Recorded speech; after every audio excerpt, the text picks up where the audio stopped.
Hey everybody, welcome to the D. Louise book series. I'm Christina, Kristina. How are you today? Good? Good day, good night, good day. So anyways, um welcome to the D. Louise book series and flopping series that is my statistics analytics are in the basement this week. So if you could hit the subscribe, I'd appreciate it, and stay subscribed possibly. I was jubilant for about 24 hours. I had about 10 new subscribers, and they all left. Now I have less subscribers than I started out with this week. That's kind of sad and depressing. So please get your head out of my shoes. Um, please hit the like and subscribe. So we are on book 8 of the Woman's Murder Club for James Patterson, Eighth Confession. And I've got some issues. I've got some big issues. I first of all, I am so over the angst. She should. All right, let me back up here.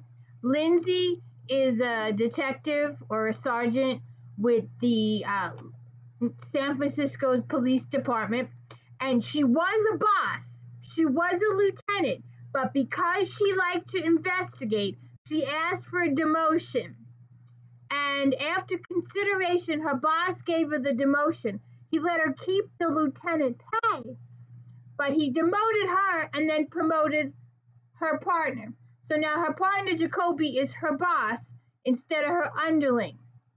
And Eve Dallas is a lieutenant in the New York City Police and Security Department. I don't understand why Boxer can't be a lieutenant in San Francisco and still investigate in the field. I don't understand that. So that's one of my big issues. My second issue is that Lindsay slept with Conklin a couple of books ago. She should not have done that. She was having a moment. She's in a relationship with Joe, and she was having a moment of in between. They sort of kind of broke up. They'd had a little tiff because she was tired of him leaving town all the time, and she had a moment of neediness, and she slept with Conklin. And they just couldn't let it go. They just couldn't let it go. No, we've had to have this angst each book. Oh, I want to touch you. Oh, I want to kiss you. Oh, she's back in a relationship with Joe. What the F? I'm serious. She needs to stay away from Conklin, but he's her partner. So they've had all this relationship angsty stuff. Then Conklin gets in a thing with Cindy, and she's all happy. And we're still having the relationship angst between Lindsay and Conklin. Let it go. Get over it. I don't want to hear about that stuff. Let's get back to the case. So Jacoby is her immediate superior, who used to be her boss. Conklin is her partner in the detectiving, and you don't find out about the beginning. In the beginning, there's a bus explosion, and then that's it. It's dropped. And you don't find out anything more about it until the final chapters, when the connection is made together. So that's my first issue. The second issue is there's a homeless guy that gets killed in the first couple of chapters, and there's also some rich people got killed. And if this was Eve Dallas, and I'm a J.D. Robb Eve Dallas huge fan, because he's a homeless guy, their bosses don't feel they need to pay attention to it and to just let it go. And because the rich people have died, they want them to pay attention to the rich people. And that's just absolutely horrible. And in Eve's department, in Miss Dallas's department in the J.D. Robb books, no matter your race, creed, sexual orientation, or political affiliation, we protect and serve because you could get dead. That's the banner in Eve Dallas's bullpen. And they will investigate your death regardless of your social status, your financial status, any kind of status. Eve will, and that's how Eve and Trueheart met, uh, investigating a death of a homeless guy. So, it's just, I have this expression, it's just, and you can fill that sentence in any way you want. It's just bad, it's just horrible, it's just great, however you want to say it. I just go, when I can't figure out what I want to say, I'm going, it's just. It's just.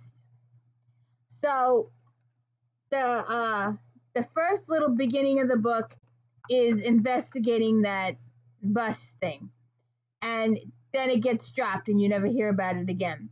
Then Cindy is the one. Oh, the Murder Club ladies. Cindy is a newspaper reporter. Claire is the medical examiner and new mom.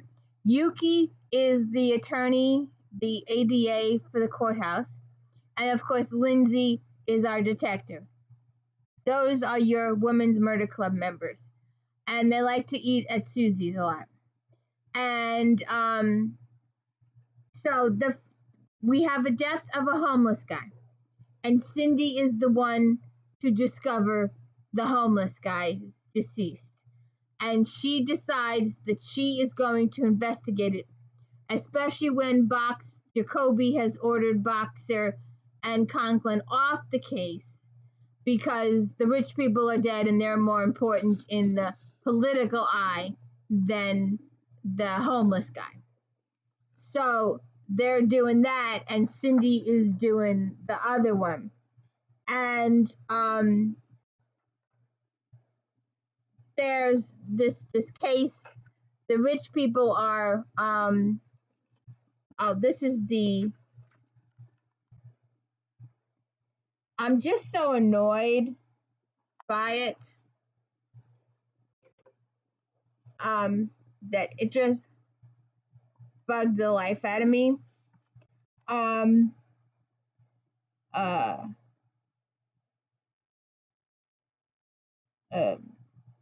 filled him in on the reported good works and the varying theories that Bagman Jesus was a missionary or philanthropist, that the baby on his crucifix was a pro-life statement, or that it symbolized how we'd all once been innocent and pure like baby Jesus. The guy had a way with people, I concluded. Very charismatic, some kind of homeless person saint. Jacoby drummed his fingers. You don't know this saint's name, do you, Boxer? No.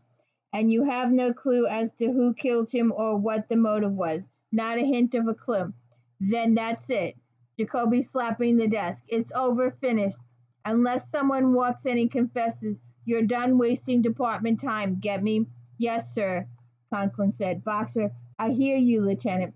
We cleared out of Jacoby's office and punched out for the day. I said to Conklin, you understood that, right? What's not to understand about finished?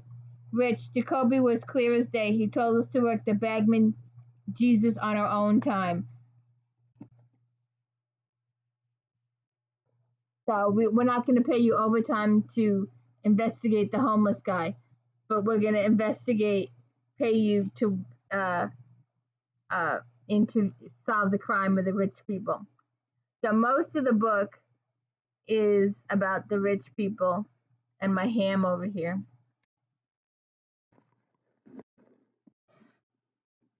There's my ham. She's a ham.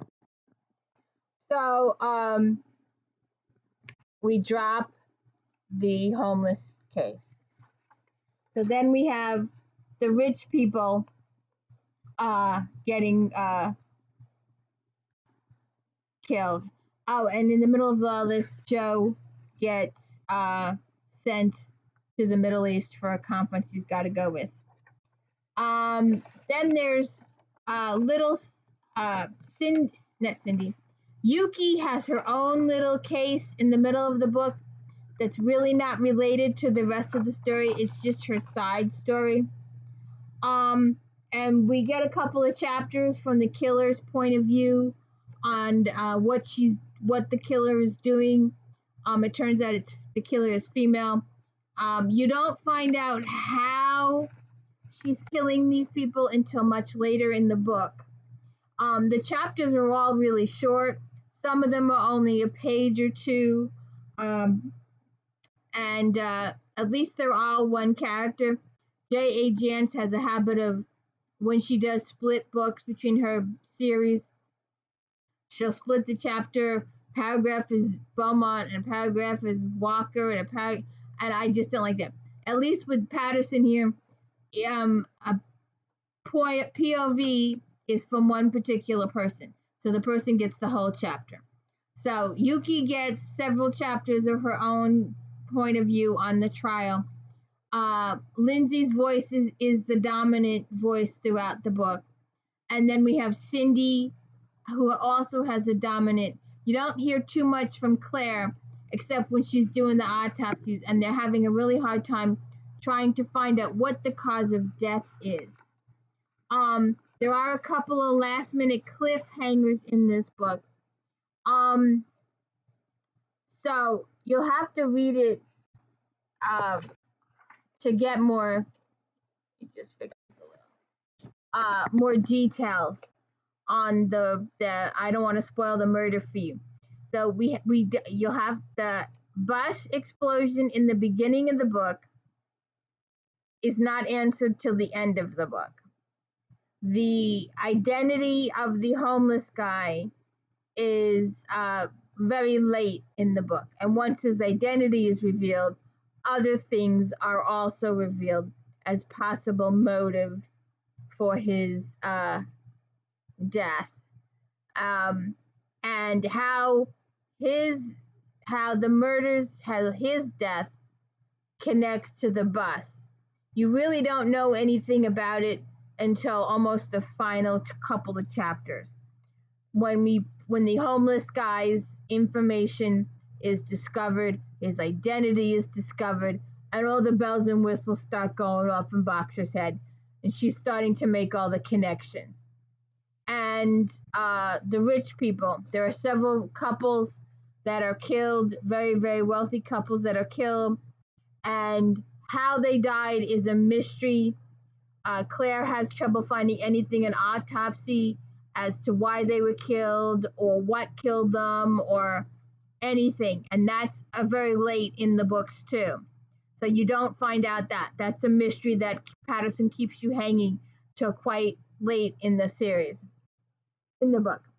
So we're moving on to our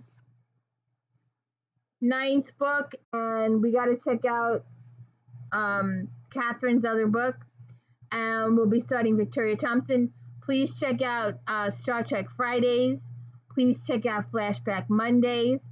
And later this week, starting March 1st, I've got an If Then series that's starting. If you like book A, you will like book B. And I've got about 30 or 40 ideas already lined up. I haven't actually done them yet, but I've got a whole group. There's so many different types of groups of books. If you've ever spent hours upon hours upon hours going through search engines trying to find a book to read, this is going to be the series for you, and it'll be on Friday afternoons after Star Trek. So please hit the like and subscribe, and let me know I'm doing a good job. Me and my pal here, my co-host, and you all have a good day. Thank you.